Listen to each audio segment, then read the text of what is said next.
Bonjour, bonsoir, bienvenue dans un nouvel épisode de Watchlist. Je suis Noémie du podcast So 80s. Que tu sois un nostalgique des soupules en acrylique, un fanat de la conquête de l'espace ou un ufologue repenti, la série OVNI de Canal+ est faite pour toi. D'ailleurs, elle est faite pour tout le monde, tellement elle donne envie de la regarder, puis de sortir pour admirer les étoiles. OVNI, avec un S entre parenthèses, est dispo sur MyCanal. Il y a 12 épisodes de 30 minutes. Comme son nom l'indique, OVNI nous plonge dans la vie quotidienne du GEPAN, le groupe d'études des phénomènes aérospatiaux non identifiés. Groupe qui a vraiment existé au sein du CNES de Toulouse entre 77 et 88. Je pense que c'est à peu près là que s'arrêtent les éléments réalistes de la série. Dans OVNI, vous allez surtout croiser des flamants roses, une boule disco géante, une secte, des nuages, des amnésiques et un disparu qui envoie des indices via des cartes postales, un peu comme le nain de jardin dans Amélie Poulain. La série nous met dans les pas de la famille du brillant chercheur Didier Mathur. Mathur, c'est comme ça qu'on va l'appeler dans la série, et ouais, c'est comme dans OSS 117, tout le monde s'appelle par son nom de famille. Mathur, donc, est appelé à une carrière grandiose, jusqu'à ce que ses ambitions s'écrasent en même temps que la fusée Cristal, dont il est le chef de projet.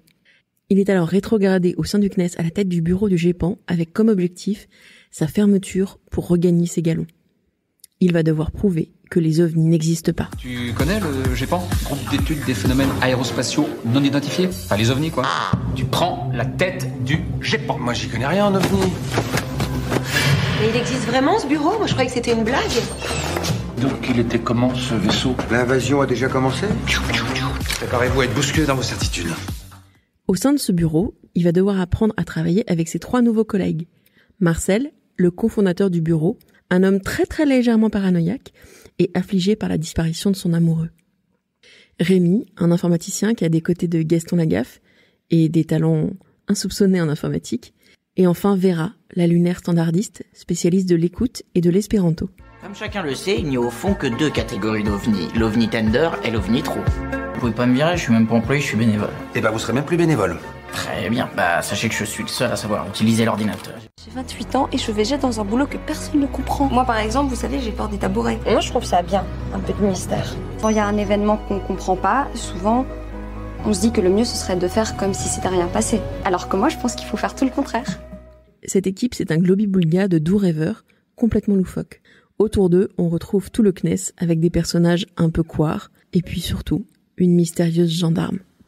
Tous les 4 vont chercher des explications logiques et scientifiques à des phénomènes aussi étranges que l'apparition d'une sphère lumineuse géante au sein d'une forêt, une pluie de flamants roses morts, l'apparition et la disparition d'une montagne de chaussures, et surtout, ils enquêtent autour de la disparition étrange d'un vendeur de synthétiseurs au porte-à-porte. J'en raconte pas plus pour pas vous spoiler, l'important c'est de se laisser porter par la poésie potage d'OVNI. Les acteurs, Melville Poupeau en tête, sont absolument fabuleux, les costumes et les décors sont d'une justesse folle, et puis surtout il y a la musique, la bande-son de la série est parfaite, que ce soit le générique composé par Tilassine, ou les musiques additionnelles de Jean-Michel Jarre et de François Droubet, ou encore de Dalida, repris dans une boîte transformiste. Il suffit d'écouter les premières notes pour repartir en arrière. OVNI, c'est loufoque, c'est drôle, c'est tendre, jamais moqueur, et puis la série aborde aussi des questions plus complexes, comme les relations parents-enfants ou le divorce. Je vous conseille donc chaudement de vous rendre sur MyCanal pour vivre 12 fois 30 minutes de rire et de reconstitution brillante de l'ambiance colpelle à tarte de la fin des années 70. Si vous aimez les podcasts et si vous aimez le label Podcut, n'hésitez pas à nous rejoindre sur nos réseaux sociaux et sur notre Patreon. Jetez aussi une oreille à la réponse D, le tout nouveau podcast de Culture G du label. À très bientôt!